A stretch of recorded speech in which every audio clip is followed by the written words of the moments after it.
Facebook, like our page and share our posts at People's TV NG. On Twitter, follow us at PTV_NG. Follow us on Instagram at PTVNG. Watch and subscribe to our YouTube channel, People's TV. Visit our website, www.ptvng.com. Subscribe now and join the conversation online. People's TV, People's Preferred Station. Thomas Sankara was born into a Catholic family. Sankara belonged to an ethnic group that originated with marriage between Mosi men and women from the pastoralist Fulani people. After basic military training in secondary school in 1966, Sankara began his military career at the age of 19, and a year later he was sent to Madagascar for officer training at Antsirabe, where he witnessed popular uprisings in 1971 and 1972. After he returned to Upper Volta in 1972, in 1974 he fought in a border war between Upper Volta and Mali. In 1976, he became the commander of the Commando Training Center in Pau and was appointed Secretary of the State for Information in the military government in September 1981. He attended his first cabinet meeting on a bicycle, but he resigned on April 21, 1982 in opposition to what he saw as the regime's anti-labor drift, declaring misfortune to those who gag the people. After another coup in November 7, 1982, which brought Major Dr. Jean-Baptiste Pouedro to power, Sankara became Prime Minister in January 1983, but he was dismissed just after 4 months in office and placed under house arrest with Henri Zongo and Jean-Baptiste Bukari Lingani after a visit by the French president's son and African Affairs advisor Jean-Christophe Mitterrand. His arrest caused a popular uprising.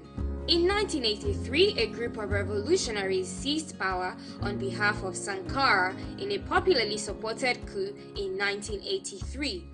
Aged just 33, Sankara became the president with the goal of promoting the well-being of the poorest people in the country by eliminating corruption and the dominance of the former French colonial power, among other things. He immediately launched one of the most ambitious programs for social, ecological, gender, and economic change ever attempted on the African continent. To symbolize this new autonomy and rebirth, he renamed the country from the French colonial Upper Volta to Burkina Faso, meaning land of the upright man.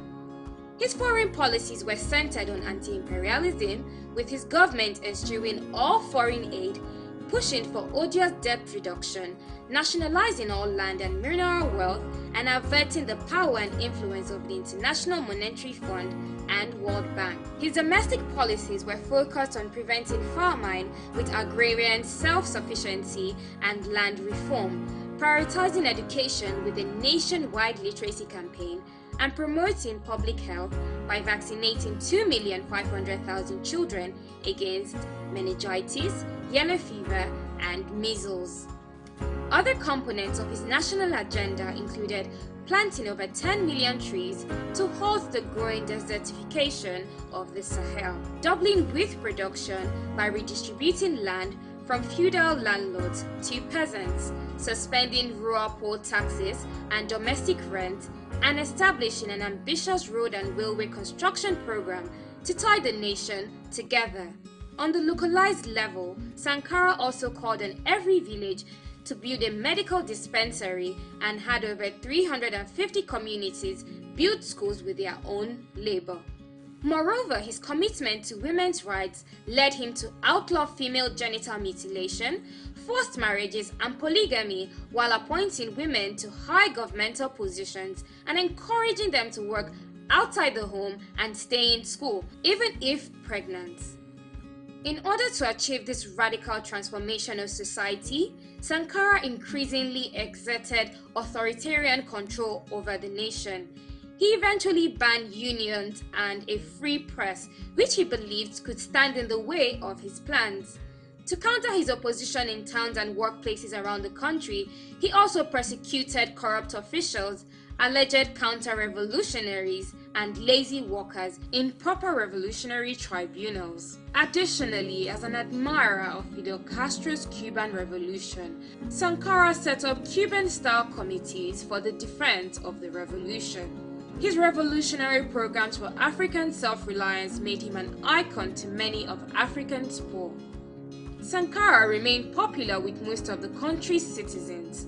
However, his policies alienated and antagonized the vested interests of several groups, which included the small but powerful Burkinabe middle class, the tribal leaders whom he stripped of the long-held traditional right to forced labor and tribute payments, as well as France and its ally Ivory Coast. On October 15, 1987, Sankara was assassinated by troops led by Blaise Compaoré, who took Sankara's office shortly after.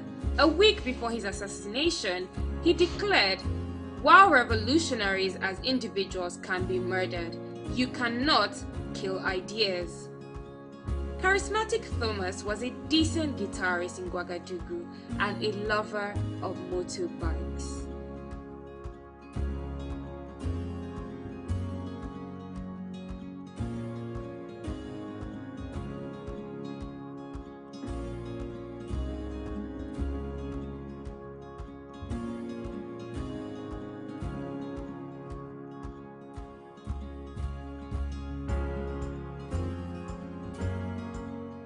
Did you know that PTV remains the best place to showcase those lovely goods and services of yours? Yes, with our visibility in 36 states of Nigeria and over 50 countries of the world, we definitely have the talent reach. What are you waiting for? Book your adverts now. Call us with the number displayed on your screen.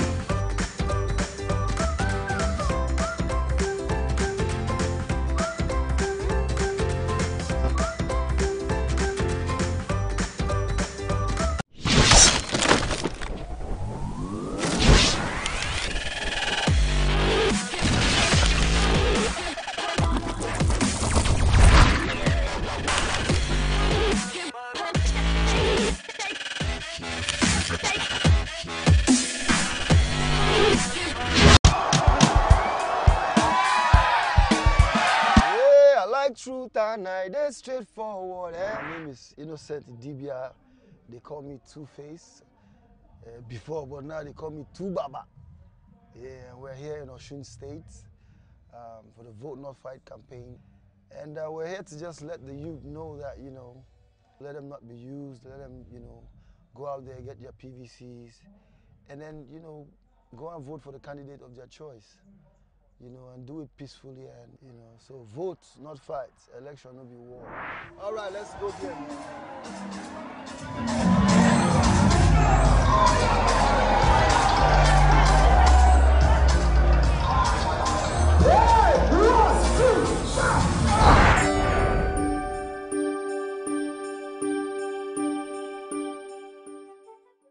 People's Television Nigeria has gone mobile. You can now watch PTV Nigeria on the go anywhere in the world with real-time notifications. Just go to Google Play Store if you're on Android or Apple Store if you're on iOS. Search PTV Nigeria, download, it's free, it's easy. Now you can catch up with the latest news analysis and political discourse on the go. So stay connected with PTV, Nigeria's #1 online TV.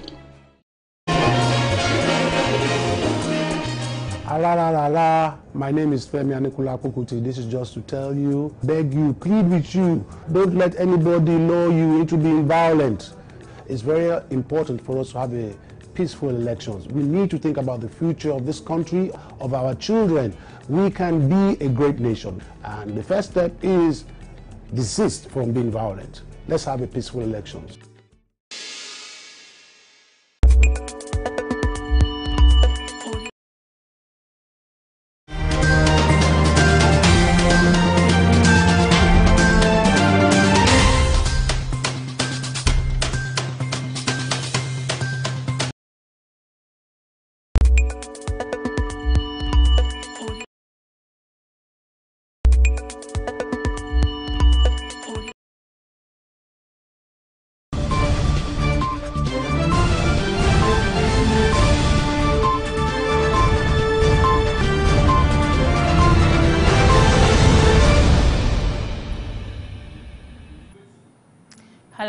welcome to PTV today. I am Lilian Ogazi. Activities in the federal offices in Abuja were paralyzed on the first day of the strike action embarked upon by the organized labor. Although banks, public schools and other essential services in some parts of the city center were also partially grounded. Though many Nigerians expressed support for labor, but some differ and others already counting their losses. More details of this will be brought to you in our subsequent bulletin. Still on the national strike, government offices, banks and public schools were on Thursday closed in Lagos State as the organized labor began its strike over delay by federal government in concluding negotiation on a new minimum wage. The enforcement teams of the organized labor set out from Ikeja to the state secretariat Alusa at 7:20 a.m. and workers who arrived for work were being turned back. The enforcement team of the Association of Senior Staff of Banks, Insurance and Financial Institutions, led by its president, Oyinka Olasonye, prevented staff from gaining access into the bank premises. Activities at the different courts in Ibadan were on Thursday paralyzed in the aftermath of the workers' strike. The action affected the Federal High Court, the Court of Appeal and the National Industrial Court, which had their gates locked. Members of the Oyo State chapter of the Judiciary Staff Union of Nigeria were at the various courts as early as 7:30 a.m. to ensure compliance by the judiciary staffs. And now moving over to Osun election, the police have paraded 6 persons found with customized election observers tag and membership cards of the People's Democratic Party in Osun State. Police spokesperson in the state, Folashade Odoro, said in a statement that the suspects include a PDP House of Representative aspirant for Orolu Federal Constituency. She explained that a police team on stop and search operation intercepted vehicles which had the suspects on board. The police spokesperson added the men had customized INEC tags, face cap and jacket with the inscription of INEC Oshu 2018 election observer and PDP membership cards. She said the suspects were using the items to have easy access to restricted areas meant for personnel with due accreditation. Meanwhile, the police authorities say they have received intelligence on plans to instigate violence during the rerun of the election. Deputy Inspector General of Police in charge of operations, Joshua Kabila, disclosed this at a meeting with security operatives in Oshobo.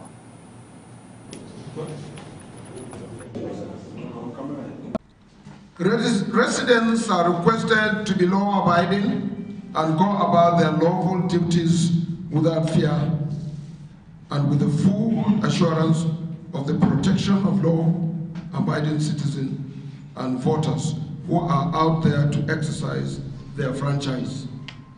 The police and other law enforcement agencies have been deployed to maintain law and order and protect lives and property of the resident in the state of Osun. In the areas where rural election is to be held, only eligible voters with their voting cards and other personnel with due accreditation would be allowed to come near the polling unit. The United States mission in Nigeria wants the Independent National Electoral Commission to go the extra mile to deliver a credible election in Osun State. The Deputy Chief of Mission, David Young, said this at a forum in Kaduna. Similarly, the Civil Society Legislative Advocacy Center, CISLAC, has lent its voice to demand for a credible rerun election in Osun State. He called on the Independent National Electoral Commission to ensure that the process is free and fair to all parties. CISLAC Executive Director Anwar Rafsanjani made the call in Abuja. Rafsanjani said the success of Osun election would determine the upcoming 2019 election. Rafsanjani also called on all political parties participating in the poll to shun violence.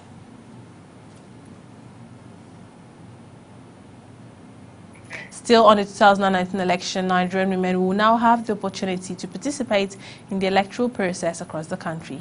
This was after hundreds of women and other gender stakeholders converged in Abuja for a workshop on INEC's role in enhancing women's participation in the electoral process. INEC Chairman Mahmood Yakubu said the gender policy launched in 2014 allows female participation in the electoral process. Emmanuel Bagudo has more. INEC is keen on implementing the gender policy launched a few years ago, and this workshop is put together to drive home that agenda.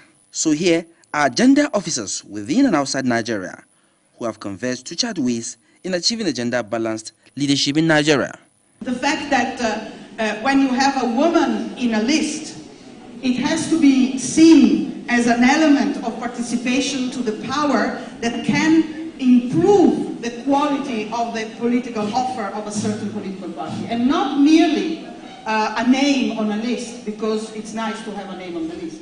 And therefore I am really expecting that during these next 2 days, what we are going to find out together and what we are going to learn from our very high-level speaker that we are going to have in these 2 days is indeed how to make sure that men and women understand that women participation to power is an asset for the whole country, not only for the quality of the democracy, but for the quality of the government and also in general for the well-being of all of us. Participants in the workshop were drawn from all arms of government involved in gender advocacy. Nigerian women need to be aggressive in pressing for the implementation of the 3 important gender policies in all electoral process in future: the Nigerian gender policy, political parties gender policy, and INEC gender policy. It is not going to be out of place to suggest that women boycott future elections if the electoral umpire, political parties,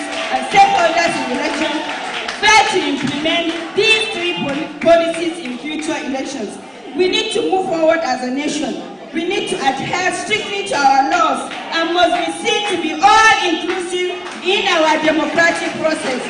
We need to also have the courage to do the right thing and give room for equal opportunities for both male and female contestants in elective positions in Nigeria. As clearly seen in other developed countries, the contributions of women to nation building can never be overemphasized. Together, we can move this country forward. The main objective of this workshop, therefore, is to deepen INEC's role in improving the quality of women's engagement in the political process in general and increasing women's participation in the electoral process in particular.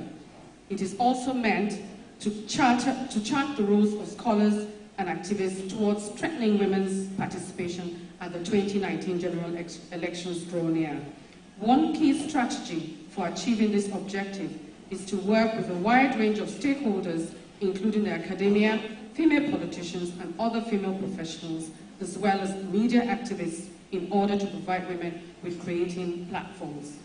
Another objective of this conference is to examine the reasons for the low representation of women in politics and electoral processes and to find ways of addressing them. INEC Chairman Mahmoud Yakubu, represented by its Outreach Committee Chairman Adekunle Ogumola, gave an insight into the Commission's plans. One of the key objectives of this conference is also to explore ways of creating bridges between women politicians, scholars, and activists so that synergies can develop in a collective effort to expand inclusivity by deepening the participation of women in the electoral process. Such conversations within the female community of voters is of crucial significance in expanding inclusivity.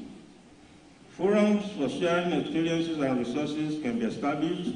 Research and policy briefs in the academia can be leveraged on by both female politicians and civil society activists.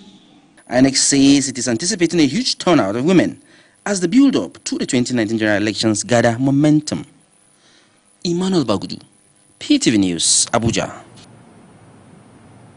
The People's Democratic Party in Kaduna State says it will make public the names of the 2,677 delegates that will be participating in its party primaries to the aspirants vying for different public offices.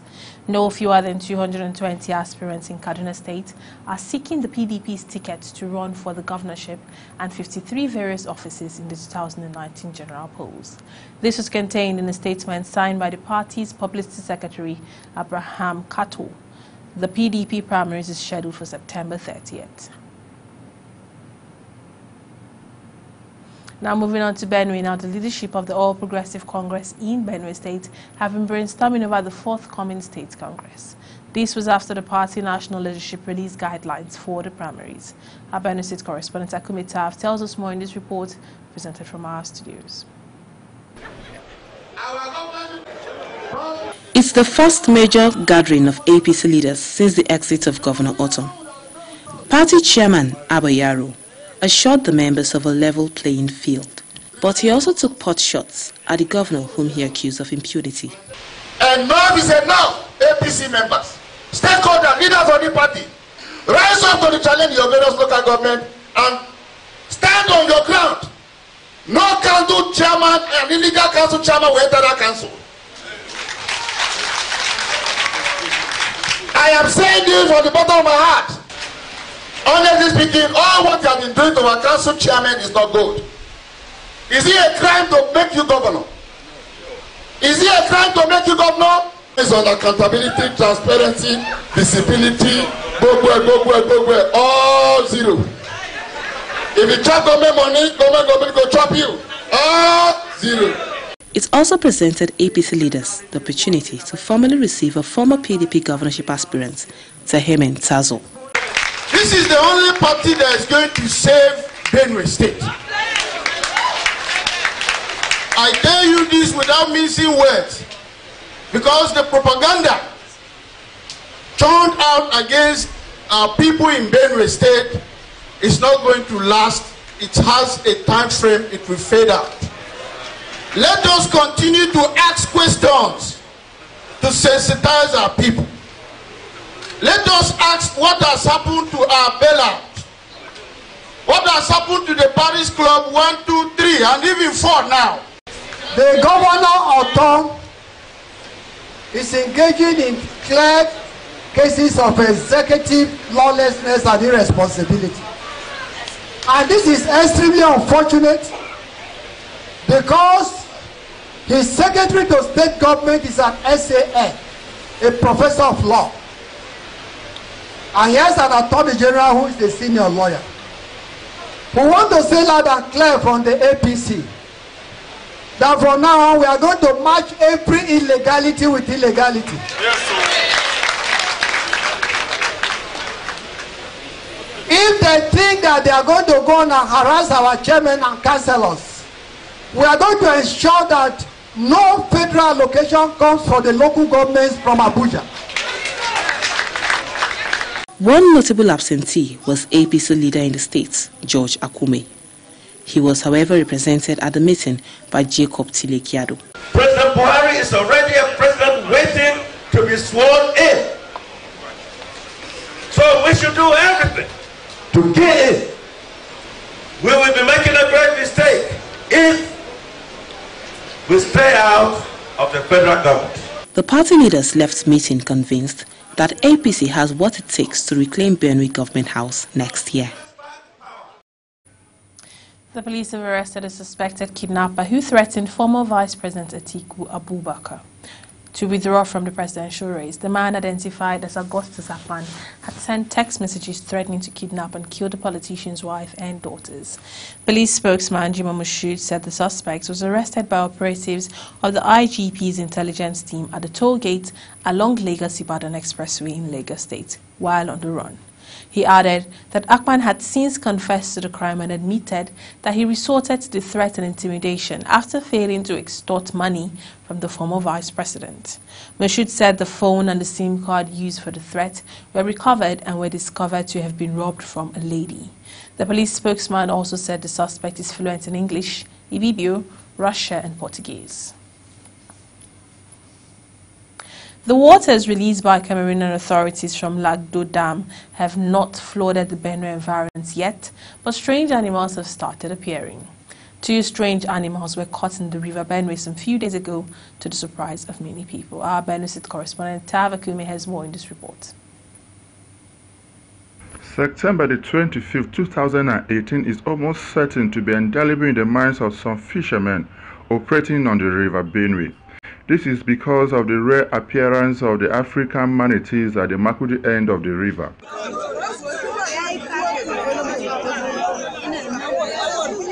The tea people who make up the majority in the state sees the manatees as a sacred animal. It is called Ayu and is believed to provide wealth for those who keep part of it, especially the head. Such beliefs have ensured that the manatee is an endangered species, even in its natural habitat. name is Yakubu Ibrahim from Benue State. Okay. I'm fisherman. This thing is my father's business. My father they do it. Now I come to see him and start to do it. This one not be me bring am, but now my blood brother bring am. But we said last week, I still see another one for this river. And pieces are inside this my pot. Anybody who like to see am, I go give am. When you see am, when you see the how I take pieces and I share the meat, I sell the meat. So this one is not be anything. I'm blessing of God. Okay. I only know the name. The name when we they call am Ayu. Ayu. But I don't know how people they take call am. But our own language they call am Ayu. This one where you see here. Now, man and woman they here. Man and woman. Yes. Now who can I come here? Now my brother where he carry am From where? From Bayelsa. To this place. To this place. Okay. What did they carry am? Moto. Yes. Life. Only few of them remain in their natural habitat along the Benue part of the river. My own problem that I need to person where you they come buy them all. Now if another person where you want to get them all to come buy them, I'm ready to sell them for them. How much you want to sell them? And you know, na part of how they market it. Okay, what is your initial amount?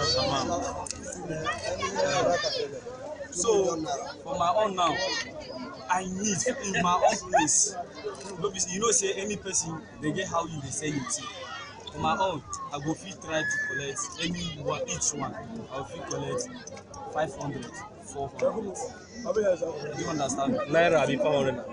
400,000. Please, what is the reason that you brought them here? Is it to come and sell, or you want people to know? I come here to sell. Understand, but now I'm saying another people the price, but they no reach. Now I like this. The manatee is a mama and part of the rich biodiversity of the state, and there's already a campaign to ensure that these ones return to their natural habitat and compensation for the fishermen. The federal government has raised additional 96.74 billion naira to finance the 2018 Appropriation Act. This is announced through a statement by the Debt Management Office. The DMO said the funds were raised through issuance of FGN bond in the primary debt market. The bonds were issued for 3 different tenors and were oversubscribed by more than 60 billion naira. Still on the Nigerian economy, the CBN, the Central Bank of Nigeria, says it will revoke the operating licenses of 182 other financial institutions in the country. This is according to the list released by the regulator in Abuja. The statement indicates that 154 of the affected institutions are microfinance banks, while 6 are primary mortgage banks and the remaining 22 are finance companies. The CBN said 62 of the microfinance banks had already closed shop, 74 became insolvent, and 12 were terminally distressed, while 6 voluntarily liquidated. Still on the Nigeria economy, 19 firms have indicated interest to acquire the Afam Power Company and the Yola Distribution Company put up for sale by the federal government. At the close of the submission of bids for the expression of interest for the 2 power companies, 7 companies submitted bids for Afam, while 12 submitted for the Yola Disco. The head of public communications of the Bureau of Public Enterprise, Amina Tukur, said in a statement shortly after the 1 p.m. deadline for the submission of bids that some of the bidders are renowned players in the power industry. Tukur said the evaluation committee earlier set up by the Bureau to scrutinize the bids has been empowered by the Bureau's Director of Energy, Yunama Malu, to commence work. The request for expression of interest in the 2 companies was published by the BPE National Newspaper on August 16, 2018.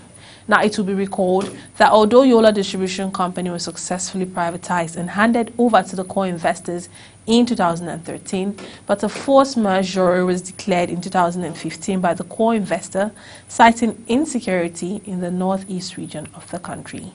The transaction for Afam Power Generation Company, on the other hand, fell through due to delay in signing the gas supply agreement and the gas transportation agreement. And that's it on the news this hour. Many thanks for watching. I am Lilian Ogazi.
People's Television Nigeria has gone mobile. You can now watch PTV Nigeria on the go anywhere in the world. For real-time notifications, just go to Google Play Store if you're on Android or Apple Store if you're on iOS. Search for PTV Nigeria. Download. It's free. It's easy. And now you can catch up with the latest news, analysis, and political discourse on the go. So stay connected with PTV, Nigeria's #1 online TV.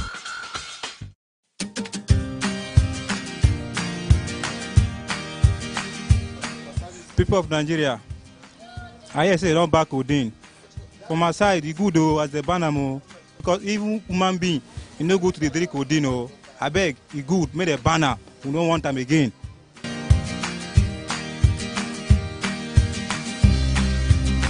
A lot of Nigeria youth that have been taken into codeine have caused a lot of havoc to them, even to the society in general.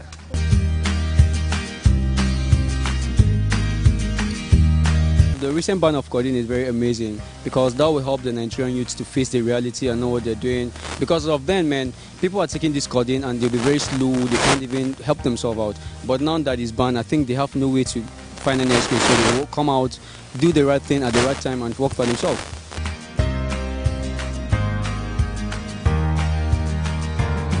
I feel happy about the ban of codeine in Nigeria because it has caused so many harms to our youth out there. They over-abuse it. For those it may affect, they can go for other alternative of cough syrup. It's not only codeine that is in Nigeria that is cough syrup.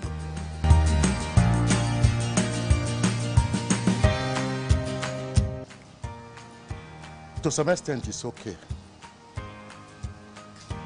In the sense that the abuse is getting out of hand.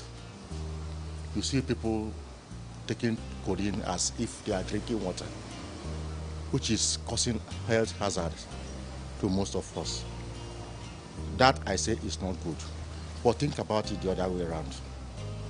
I need codeine to cure me of one ailment or the other. And for me to go and get it now from the pharmacy becomes a problem because it's banned. So what do you do now? So before the government will come out to say this and that, I think it should be better for government to find out the root cause of why these guys or these little ones, not even guys this time, even women, even politicians, they do it, they take it. Find out why they are doing it, especially those guys outside. Then try to sort out that problem so that it will stop. If you say you ban it, the effect will be on almost everybody. But if you find out the root cause of why they are doing it, it will help us better.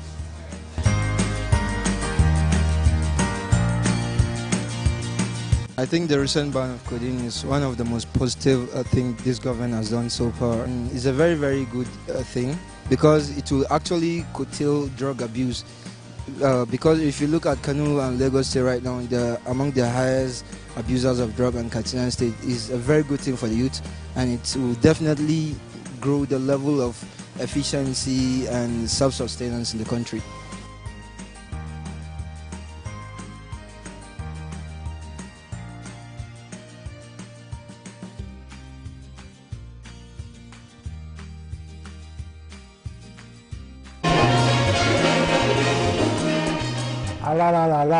My name is Femi Anikulapo-Kuti. This is just to tell you, beg you, plead with you. Don't let anybody lure you into being violent.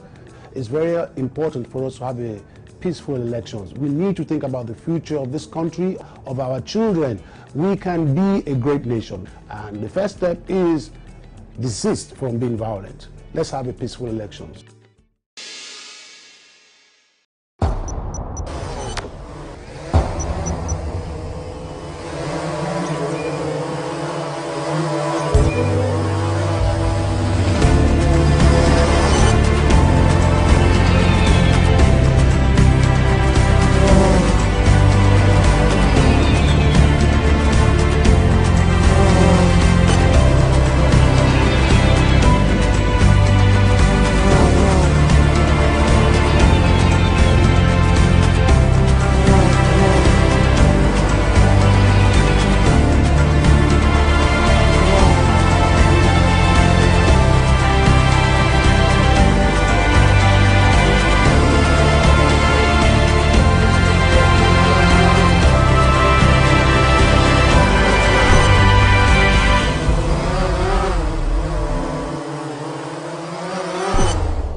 Nigeria is a great country blessed with abundant natural and human resources. These resources, if properly harnessed, should make the country's economy stronger than it is today. Corruption is one of the major reasons why the country is still witnessing setbacks in many areas of its economic sphere. Let's join hands to say no to corruption for a greater Nigeria. Hello and welcome to the program, The Eagle, a weekly program showcasing the activities of the Economic and Financial Crimes Commission, EFCC, and produced by the Public Affairs Department of the Commission. I am Aisha Muhammad. Corruption is a cankerworm, na cankerworm. I said na cankerworm, na cankerworm. Corruption don't finish our country. Nigeria women rise up and come together. Oh yeah. Every woman come out, but we fight corruption together. Oh, every woman fall out, but we kill corruption together. Oh, them they thief our money. Send them obodo yibo. Children they suffer every day. Better school in no day. Nigeria women come, oh, women from every sector. Make we fight corruption. We won't kill our country. Them go collect money for light, chop the money, light we no see. Good road and good health and call. We no see. I said na cankerworm, oh, na cankerworm. Join the EFCC in its crusade to rid Nigeria of corruption. Naija, now we all know. We begin the program with a special report on value reorientation as a viable tool in checking the menace of corruption. Positive moral values, they say, are important in our day-to-day activities. Apart from giving meaning and purpose to our lives, having good moral means you are able to channel your behavior towards a beneficial and fulfilling conduct everywhere you find yourself. Despite measures put in place to check the menace of corruption, the increasing rate of corruption incidences in our society is becoming very frightening as the perpetrators have become unrepentant. Can value reorientation play a role in checking the menace? Does the family have a role to play in the fight against corruption? In this next report, we take a look at value reorientation as a tool in fighting corruption. Please stay tuned. According to an online article by essaylibrary.com, incorporating the moral value of honesty in your life makes you trustworthy. You will have a clear conscience because you can respect yourself. The people that you come into contact with will all be able to count on you to be fair and sincere. Your integrity will allow you to advance in both your personal and professional life. There are more opportunities for you to fully experience life when you are an honest person. The issue of integrity brings us to the menace of corruption. A lot of Nigerians are no longer concerned about their integrity, which is evident in the way and manner public fund is being looted for private gains. Corruption, as many will say, is endemic in Nigeria. Everywhere we go, the menace stares us in the face. Poverty is also as a result of corruption because funds meant for developmental purposes are being diverted for private gains. The federal government had since recognized those many problems and so established various agencies to combat corruption, some of which are the Independent Corrupt Practices and Other Related Offences Commission, ICPC, the Economic and Financial Crimes Commission, EFCC, and the Code of Conduct Bureau, amongst others, with each having its separate laws. Apart from the laws enacted to fight corruption, can value reorientation be a tool in checking the spread of corruption? The Eagle team were again on the streets of Abuja to sample people's opinion on this. Some of the respondents have this to say. The parents should teach their children the right thing. First of all, when they send their children to school, they should let them know that they should study and pass their exams by themselves. That whatever they do, they have to earn it on merit. Because I believe some parents are the ones that allow their children to go into all these corrupt practices, malpractices. They even pay the teachers, buy question papers to allow these children to move further, to move to the next level. And these children, they are assimilating all these things and they know that their parents are doing this for them and they can continue with it because what your parents is doing and you're doing it, nobody will caution you about it. What I see in these things is all about the family, parents. It's the way you brought up your children that they will also move elsewhere, outside. We parents, we need to impact some things in our children. You need to teach them before any other thing. You're supposed to be the teacher, the real teacher. You have to teach your children what to do and you have to educate them to know the bad and the good thing in our country. I am suggesting that we will start from home, because home is the beginning of the whole thing. If you have a good family value, you will not be involved in the violence. You will not be involved in stealing. But because we have lost our family value, that is why Nigeria is going the way they are going. Just take for instance, in UNN, there is a child who the friends asked him to join an association. They call it one name, but the child came home and told the father, say, my friend asked me to join one association called the court. But the father, because the child was so close to the father, that was why he's able to disclose to the father. I am now advocating that parents should be close to their children and have time for them. The beginning of the whole destruction in this country started from home, because a lot of parents are not at home.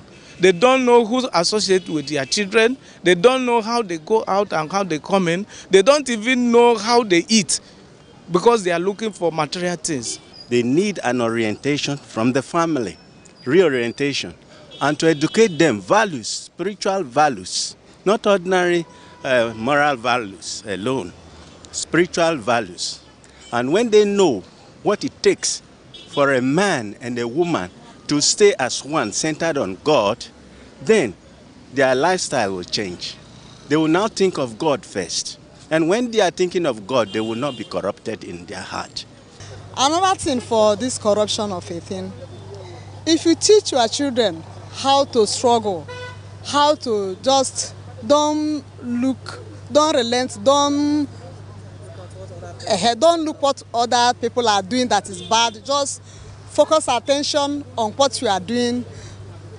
Teaching children how to struggle, maybe after education they will learn, they will do other things to at least to keep life going. The children will not look back.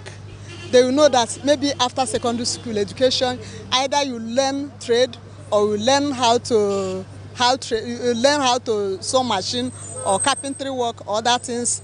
Be contented with what they have. Children will follow suit.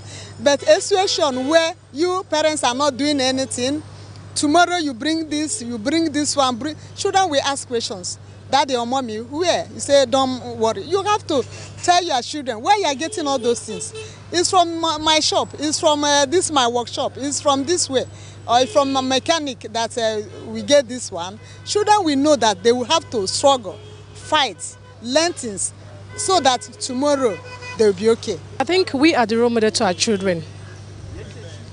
It starts from the mother. Understand? You as a mother, you have to present yourself in a way that the child will not regret it in life. You understand? You inculcate things in the child that are positive. You don't fight in your child's presence. You understand? There's some things you don't say, like making call. You begin to lie, and your child is there watching. Before you know it, he sees it as a normal thing. The young people are often referred to as the future of the world. The future of our country depends upon the moral values impacted on them when they are young. So children have an immense power of observation, and their feelings are deep-rooted. They always observe their parents at home and their teachers in school. For this reason, some respondents called on parents to be good examples to their words. I think it should be a kind of general sensitization from the family. It should be taught to the children, and then immediately they get to school, because it starts even at the nursery level. You leave your own food, you go to take another person's food. That is corrupt practice.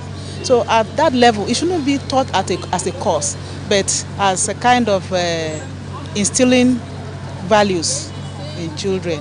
And then for the general society, there should be massive awareness campaign about it, because some people that are indulged in corruption and corrupt practices may not even know that what they are doing is injurious to their own persons and the society as a whole.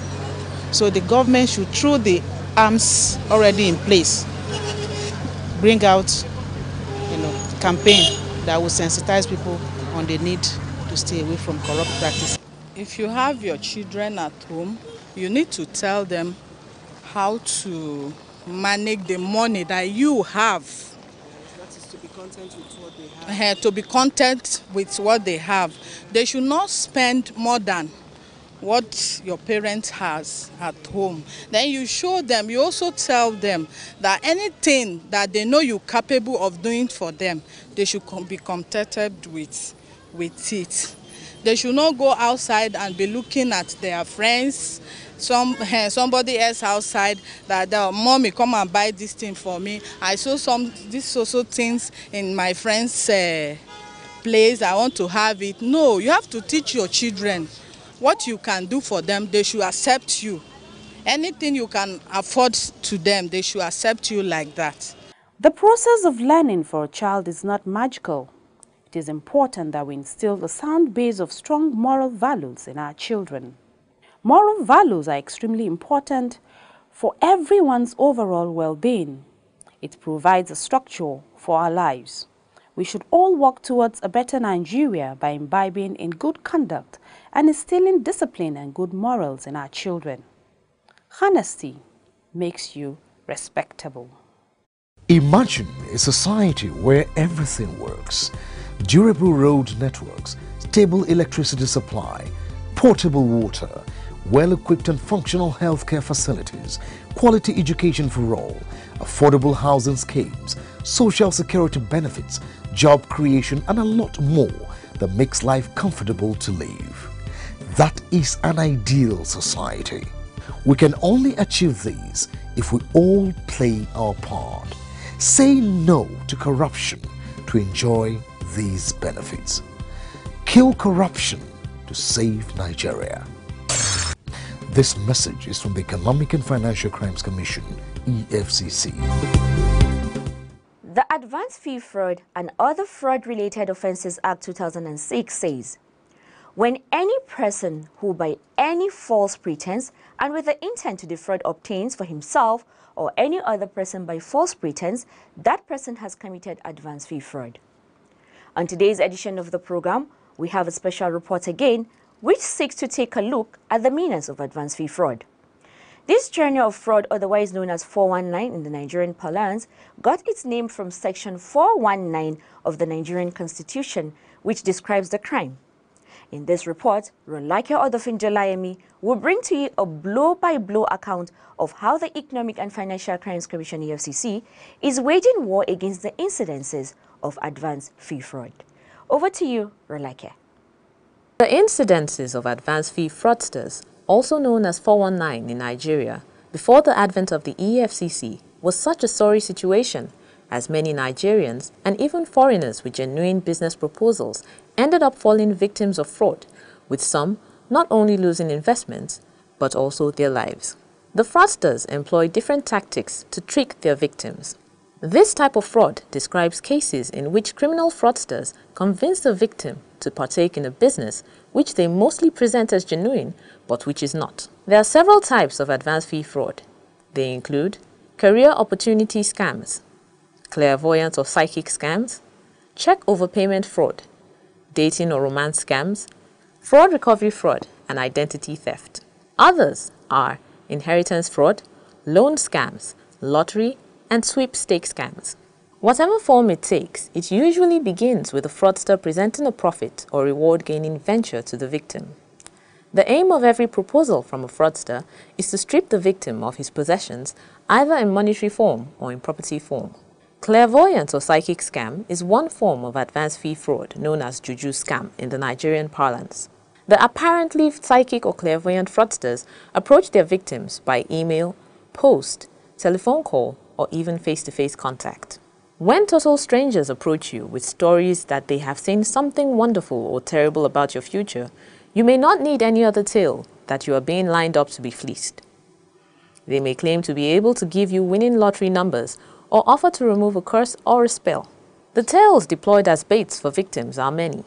Some claim to possess powers that can heal or provide remedy to certain ailments.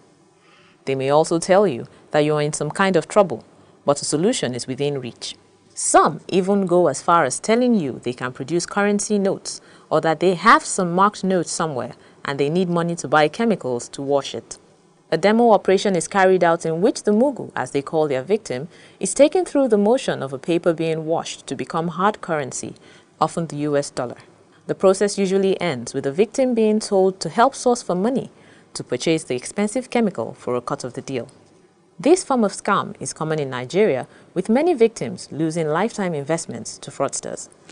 The Economic and Financial Crimes Commission, EFCC, waged into the war against this genre of fraud in 2005 after the commission unraveled a huge incidence of fraud in which a Brazilian bank was defrauded of over $200,000 by a fraud syndicate led by Emmanuel Umude. The commission arrested the syndicate and recovered the money, which was restituted to the victim, the Brazilian bank. Not relenting in its efforts to rid the country of activities of fraudsters, operatives of the commission have continued to arrest notorious fraudster syndicates who had defrauded a number of innocent victims of money and other valuables. Friday Ebelo is the head of the Advanced Fee Fraud Unit of the EFCC.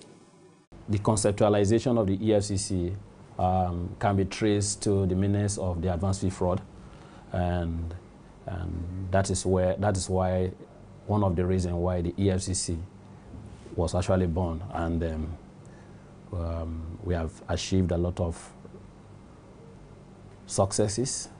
There's still a lot of room for improvements, and we've come a long way. If we have to place our record from inception to date, we'll be talking over 5,000 convictions from the advanced fee fraud alone. How can one avoid being a victim of EFF? So the circumspective one, you just have to ask yourself some basic questions. You don't need a rocket science to, you don't need to be taught in the classroom that these are the lessons, these are the way to avoid this, but you just have to ask yourself some basic questions.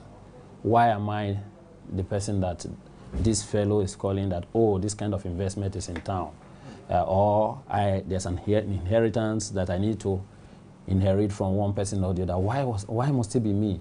What I always tell the victims that come around that we assist here, I tell them that if it's too good, then there's a red flag. If the interest, if the amount, if the returns on investment is too high, there's a red flag.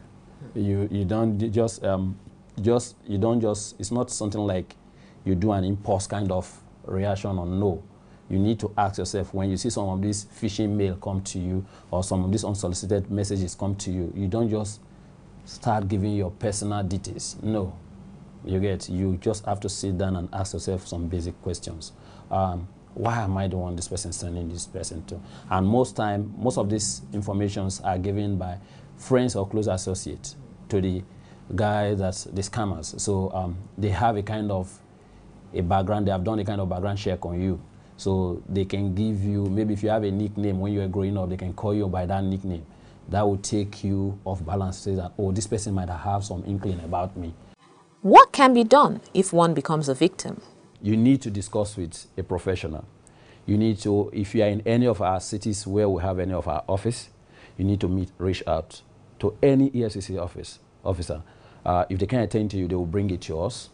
And in coming to us, we'll be able to ask you one or two questions and advise proper solutions on how to go about it. We can even still put you on how to relay with these scammers so as to see how we can effect their arrest. Adejare Kembi is a legal practitioner. He speaks about the trend of advanced fee fraud and the legal perspectives to spiritualism.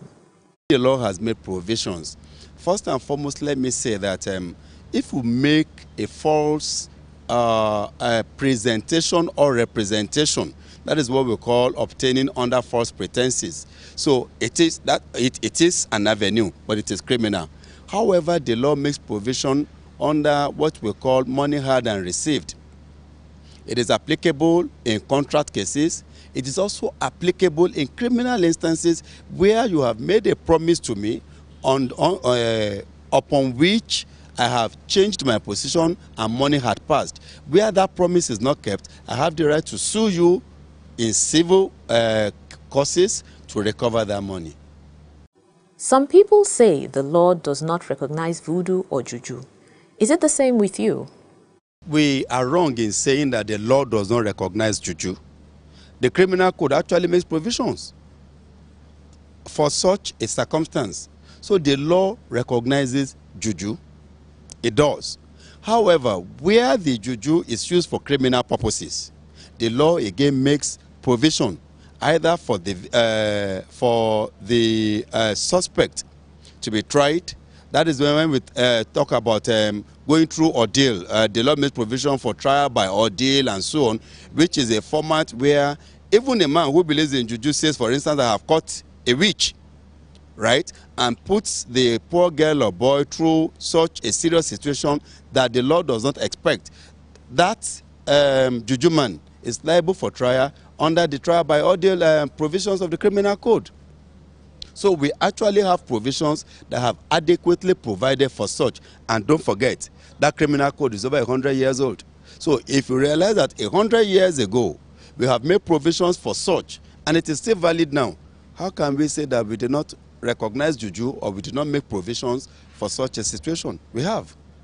How can evidence be established in cases involving spiritual fraud? Simple. No man will lay emphasis on spiritualism as a means of deceit without having something to show for it. Either a shrine, a concocted place where something is said to go on. Those are the evidences that you need to prove to show that, look, this man has shown me this as a basis upon which I parted with money, I parted with property. Right. However, even the Evidence Act had even made it a little bit simpler now by virtue of the recent amendment that was made. All you need is a picture or a recording of such and a certificate from the hand of the person who did the recording. So you are no longer required to carry the shrine to the court. Because, in fact, sometimes, you know, Nigerians, for what we are, even if the judge says the shrine, the judge might run. Do you think Nigerians have tendencies to be spiritual individuals? We do. We do. From the presidency to the laborer, all of us tend to be spiritual in one way or the other. And that spirituality marks our action, whether positively or negatively. Section 2 of the Advanced Fee Fraud and Other Fraud-Related Offences Act 2006 gives power to the Economic and Financial Crimes Commission, EFCC, to arrest, investigate and prosecute advanced fee fraud offenders. The Act states that a person who with intent to defraud represents himself as possessing the power or as capable of doubling or otherwise increasing any sum of money through scientific or any other medium of invocation of any juju or other invisible entity, or of anything whatsoever, commits an offense and is liable on conviction to imprisonment for a term not more than 15 years and not less than 5 years without the option of a fine. Rolake Odofinjolaimi, reporting for The Eagle.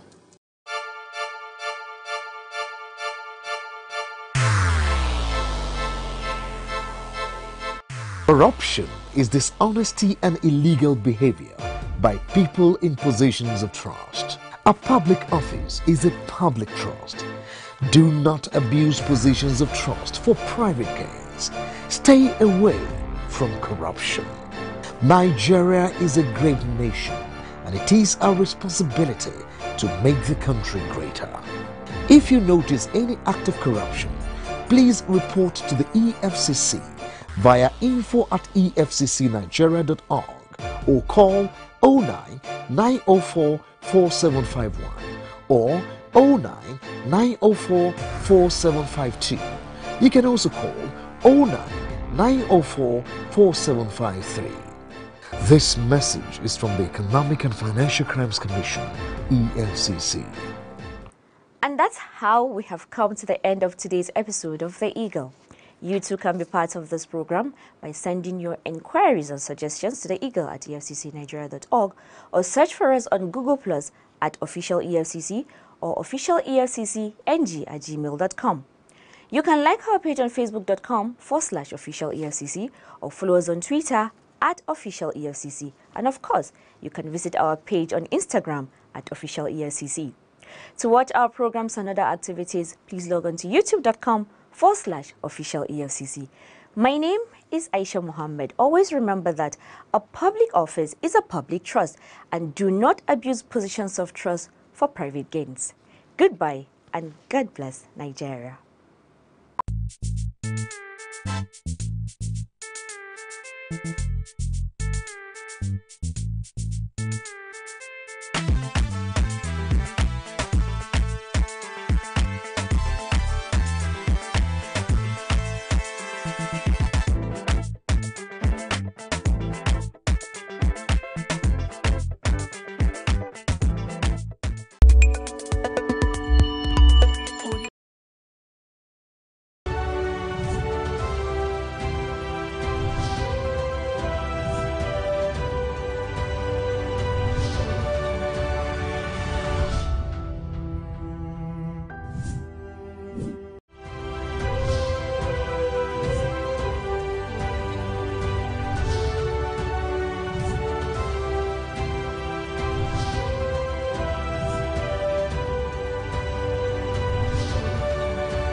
Soldiers helping Nigerian forces fight Boko Haram. We will have to persuade Nigerian legislatures. This is coming together of people who are confused. Executive order should comply with the law. I personally dissociate myself completely. Personally. From this interview, because you have said there had hardly been any administration.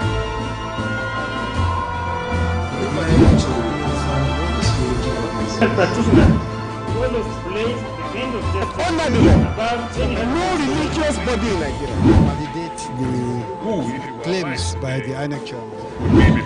It is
Do you know that PTV remains the best place to showcase those lovely goods and services of yours? Yes, with our visibility in 36 states of Nigeria and over 50 countries of the world, we definitely have the tallest reach. What are you waiting for? Book your adverts now.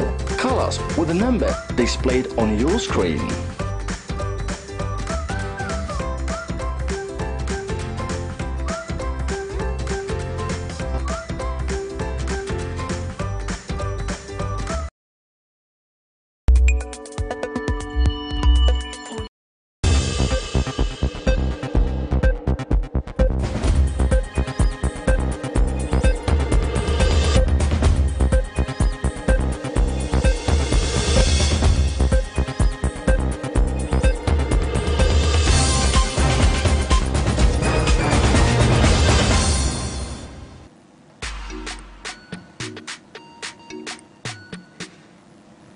Don't be deceived by what goes on social media. Joke Silva.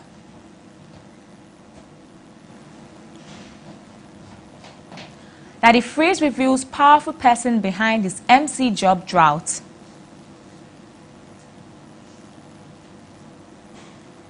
Jim Ike launches Mr. Taxi, a chauffeur service company.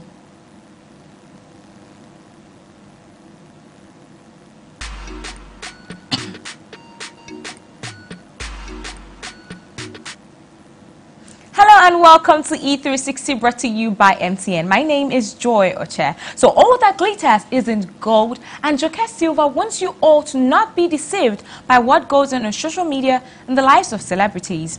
The veteran actress made this known during an interview with Genevieve Maxson for the September edition, which is also its cover girl. According to her, actors are doing more than just acting to add to their source of income. She, however, posted a part version of that interview on her Instagram page today with a beautiful photo which she captioned, "Don't be deceived by what goes on social media. Obviously, there is something else such actors are doing, perhaps other businesses, to show up their income. The reality is that on the earning capacity of an actor in Nigeria, you cannot have that sort of lifestyle in this economy. Yes, part of our industry is to have glamour, but also the other part is to have reality." Yeah, Arome, it's a good Saturday morning, so we're here to take you out.